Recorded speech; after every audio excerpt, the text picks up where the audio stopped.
오늘은 우리가 받는 시험, 예수 그리스도를 믿으면서 또 이 땅을 살아가면서 우리가 받게 되는 여러 가지 시험들이 있는데요. 사탄의 유혹, 그 다음에 이 시험을 가장 많이 받는 대상이 있다면 누구일까요? 사탄이 공격하는 사람은 세상 사람들이 아니라 바로 예수를 믿는 사람들을 공격합니다. 영적으로 은혜를 많이 받은 사람일수록 어쩌면 사탄의 시험을 더 받게 되어 있다라고 하는 것을 우리가 알게 되는데, 예수님께서 40일 동안 금식을 하시고 난 이후에 시험을 받으신 장면 우리는 잘 기억하고 있습니다. 금식을 하면 육체적으로 힘이 들잖아요. 배가 고프고 또 기력도 떨어지고. 자, 그러면 영적으로는 어쩌면 맑고 또 깨끗해질 수 있고 또 온전히 하나님만을 의뢰하고 바라볼 수 있는 이런 특징이 있다고 한다면, 그러나 그런 이후에 이제 사탄이 가만히 있지 않더라는 겁니다. 영이 맑고 또 하나님만 바라보고 하는 그때에 사단이 은근히 교만한 마음을 불어넣어서 금식을 자랑하게 하고, 때로는 이 환경을 통해서 낙심하게 만들기도 하고, 또 이런 오히려 기도 이후에 우리가 더 연약해져 가는 그런 모습을 발견할 때가 있습니다. 그래서 기도하는 삶, 예배하는 삶, 여기에는 늘 사탄이 틈을 타고 있다. 우리가 한시도 잊어서는 안 되는 거죠. 왜냐하면 사탄의 속성이 바로 그렇습니다. 깨끗한 것을 두고는 사탄은 보지 못하고, 사탄은 하나님과 친한 관계를 맺고 사는 사람을 그냥 두지 못합니다. 또 영적으로 성장하는 것을 봐도 그것을 그냥 두지를 못합니다. 물론 뭐 세상 사람들은 가만두겠지요. 가만두어도 이미 가만두는 이유가 있습니다. 왜냐하면 뭐 그렇게 틈을 타가지고 일부러 계략을 세워서 넘어뜨리려고 하지 아니해도 이미 사탄의 프로그램대로 움직이기 때문에 더 이상 틈탈 이유가 없습니다. 하나님과 단절된 상태로 살아가는 사람들이기 때문에 애를 쓰고 힘을 써서 그들을 무너뜨릴 이유가 사탄에게는 전혀 없다라는 거죠. 그러나 오늘 그리스도의 사람, 우리 예수 믿는 사람들에게는 자기 뜻대로 잘 움직여지지 않거든요.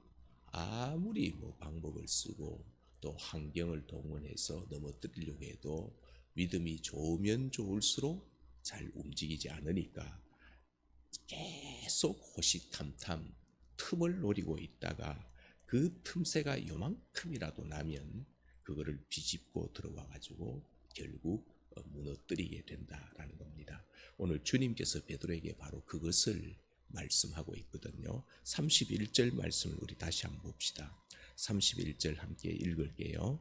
시몬아 시몬아 보라 사탄이 너희를 밀가부르듯 하려고 요구하였으나. 아멘. 여기서 사단이 밀을 까부르듯 한다, 밀 까부르듯 한다, 이 말은 이 밀을 까부른다라고 하는 것은 우리가 옛날 부모님들이 시골에서 추수를 할 때 그 모습을 생각해 보면 압니다. 이 채에다가 뭐를 밀을 놓고 막 이렇게 흔들잖아요. 흔들면 알곡과 쭉저기가 이제 서로 구분되어지는 이런 일을 하는 건데, 바로 쭉정이는 그러게 되면 바람에 날려가고 알곡만 그 채 안에 그대로 남아 있게 되는데, 그와 같이 사탄이 지금 베드로를 또 우리 자신들을 어디에 올려놓고 있다는 거죠. 채 위에 올려놓고 막 이 까부른다, 흔든다, 이런 말입니다. 얼마나 사탄이 심하게 틈을 타는가를 우리가 알 수 있겠죠. 그만큼 사탄이 우리를 무너뜨리려고 틈을 타고 있다라고 하는 사실을 알고, 오늘 우리는 두 가지를 오늘 함께 은혜를 받으려고 하는데, 첫 번째는 바로 이러한 사탄의 틈을 노리고 있는 가운데 우리는 어떻게 해야 되는가? 깨어 있어야 된다는 겁니다. 늘 깨어 있어야 되는데 주님께서 감람산에서 기도하실 때 잠든 제자들을 향하여서 말씀하신 것이 있지요.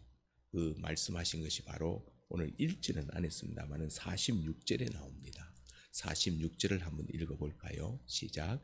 이르시되 어찌하여 자느냐 시험에 들지 않게 일어나 기도하라 하시니라. 자, 주님은 시험에 들지 않기 위해서는 뭐를 해야 된다고요? 기도하라 이렇게 말씀하십니다. 그러면 반대로 기도하지 않을 때에는 우리는 유혹과 시험에 빠질 수밖에 없는 그런 사람들이라는 겁니다. 실제로 제자들과 또 베드로가 주님의 이 말씀을 깨닫지 못했지요. 주님이 아무리 말씀해도 깨닫지 못하고 자기들은 자기 나름대로 그냥 여러 가지 이유 때문에 잠에 들었습니다. 주님은 기도하시는데 저들은 잠자고 있었고, 주님께서 십자가 앞에서 긴장하고 계시는데 저들의 마음과 영혼은 잠든 자들과 같았다. 자, 그래서 주님께서 이것을 지금 경고하고 있는 거거든요. 깨어 있어라, 아니면 시험에 넘어진다 라고 말씀을 하시는 겁니다. 오늘 우리도 동일한 겁니다. 우리가 깨어 기도하지 않을 때 언제라도 사탄은 우리를 유혹하고 또 우리를 시험에 넘어지도록 만들 수밖에 없다. 그렇기 때문에 오늘 기도와 말씀으로 늘 우리 자신들을 잘 다스릴 수 있는 그런 은혜가 우리들에게 있기를 주님의 이름으로 축복합니다. 깨어있자라고 하는 것이고, 두 번째로는 돌이켜 굳게 세워야 된다라는 겁니다. 처음에는 시험에 들지 않게 깨어 있어 기도하라 이것이고, 두 번째로는 돌이켜 굳게 해야 된다라는 건데, 이거는 뭐냐면 아무리 우리가 깨어 있다 할지라도 또 우리가 기도한다 할지라도 육신의 정욕과 안목의 정욕이 있고요, 또 이생의 자랑, 이런 것들이 늘 우리 가운데는 열려 있습니다. 그러면 거기로부터 유혹거리가 많이 넘어오잖아요. 그때 사단은 우리를 틈타고 환경을 통해서 우리를 시험하기 때문에 우리는 뭐 할 수밖에 없다? 무너질 수밖에 없지요. 사탄에게 틈을 내어줄 수밖에 없는 상황이 분명히 우리 가운데 있습니다. 그러나 아주 넘어지지는 않는다라는 거예요. 사탄이 틈을 타가지고 유혹할 수 있고 또 잠깐 우리를 넘어뜨릴 수 있지만 완전하게 우리가 넘어지지는 않는데, 그 이유가 뭐냐면 주님께서 그 시간에도 우리를 위하여 중보 기도하고 계시기 때문에 그렇습니다. 내가 넘어졌을지라도, 내가 유혹에 빠졌을지라도 그 시간에 주님은 여전히 나를 위하여 중보하며 기도하시기 때문에 완전하게 우리가 넘어지지는 않는다라는 겁니다. 그래서 주님께서 베드로가 시험을 받으시는 것을 아시고 뭐라고 하시는가 하면, 너를 위하여 내 믿음이 떨어지지 않기를 기도했다.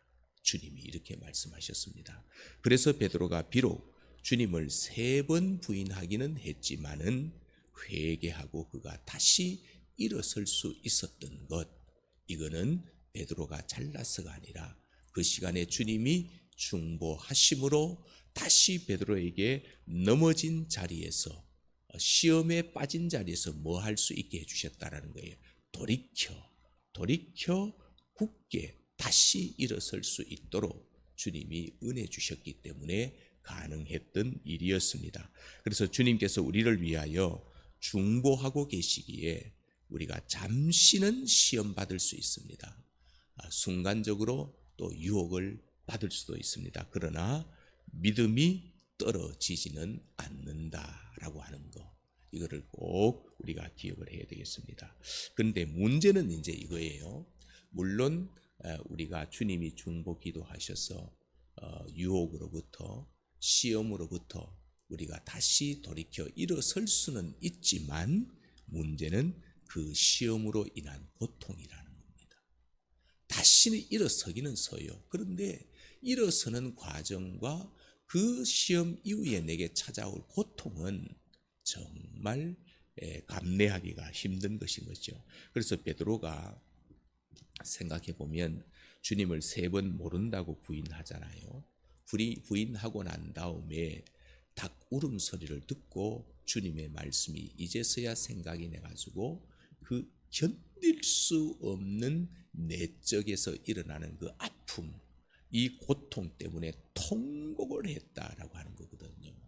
그럼 여기서 베드로의 그 통곡을 했다라고 하는 것은 그냥 운 것이 아니라 어쩌면 자기 스스로가 견딜 수 없는 거예요. 내가 그랬다고, 내가 주님이 이렇게까지 말씀하셨는데 내가 이런 일을 했다고 하면서 자기를 이 힘들게 했던 이 고통, 이것이 베드로에게 있었던 것처럼 우리도 이런 고통을 겪지 않기 위해서 물론 넘어졌다가 일어설 수는 있어요. 회개하고 용서를 받을 수는 있어요. 그러나 그 고통을 겪지 않기 위해서 우리는 넘어지지 말아야 되고, 넘어지지 말기 위해서는 깨어 기도해야 된다. 이거를 주님이 말씀합니다. 중요한 것은 이러한 실수를 범했다면 우리가 진심으로 하나님 앞에 회개를 해야 되고, 그리고 그 고통의 경험, 내가 고통을 받을 수밖에 없잖아요.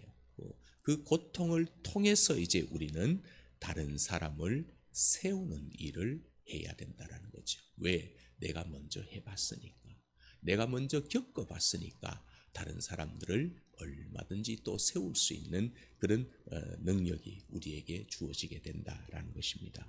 베드로가 시험을 당함으로 인해서 겪는 고통과 아픔은 있었지만은 다른 사람들을 더 굳게 세우는 일을 한 것이 우리도 그러한 일을 감당해야 된다라고 하는 것을 오늘 아침에 배우게 됩니다. 그렇다면 오늘 아침에 한 가지 질문을 하고 또 기도하려고 합니다. 지금 우리는 그러면 나는 유혹과 시험 가운데 빠져 있는 경우는 없을까? 이것이 질문이고요. 거기에 대해서 베드로전서 5장 8절에 마귀는 우는 사자같이 삼킬 자를 찾기 위해서 두루 다니고 있다. 그러면 내가 시험과 유혹 가운데 있다면 사탄이 나를 넘어뜨리려고 이렇게 또 찾고 있구나. 이거를 기억하고 우린 정신을 바짝 차리고 근신하여 깨어 영적 싸움을 누구와 해야 되는 거죠? 사단과 해야 되는 겁니다. 우리는 하나님의 형상으로 지음받고 이 땅 가운데 그리스도의 은혜로 하나님의 나라 백성된 사람들끼리 싸우는 것이 아니라 우리는 서로 성령 안에서 하나가 되어져 가지고 하나님의 나라를 세우기 위해서 우리가 대적하고 싸워야 될 사람은 누구예요? 사탄의 세력들이라는 거죠. 이런 세력들과 싸우고 또 하나 영적으로 약한 사람들을 우리는 돌아봐야 됩니다. 왜 넘어졌을까? 왜 저런 유혹에 빠졌을까? 이 사람들을 돌아보고 저들을 비판하거나 정죄할 것이 아니라 다시 그 시험에서 돌아설 수 있도록 도와주고 2번 다시 그 시험에 빠지지 않도록 또 권면하고 함께 기도해주고 이런 아름다운 예수 공동체를 만들어가는 우리의 삶이 될 수 있기를 주님의 이름으로 축복합니다. 오늘 주님은 2가지를 우리에게 말씀해 주셨습니다. 우리가 살아가는 이 세상은 언제라도 사탄이 우리를 유혹하고 시험하기 위해서 호시탐탐 노리고 있는 세상이기 때문에 늘 깨어 그 사단의 시험에 빠지지 않기 위해서 기도해야 되고 혹시라도 연약함 때문에 넘어질 수 있습니다. 그러할 때는 빨리 돌이켜서 굳게 서고 우리가 그 넘어졌을 때 당한 고통으로 인해서 다른 사람을 세워주고 또 그 사람이 시험에 빠지지 않도록 늘 옆에서 함께 기도하는 아름다운 동력자, 이 이야기를 하셨으므로 오늘 하루도 이러한 삶이 우리의 가정에서도 일어나고 또 하나님이 만나게 해주시는 많은 사람들과의 관계 속에서도 일어나서 우리가 하나님의 나라를 이 땅 가운데 세워가는 든든한 하나님의 동력자로 오늘 하루 보내시기를 주님의 이름으로 축원합니다.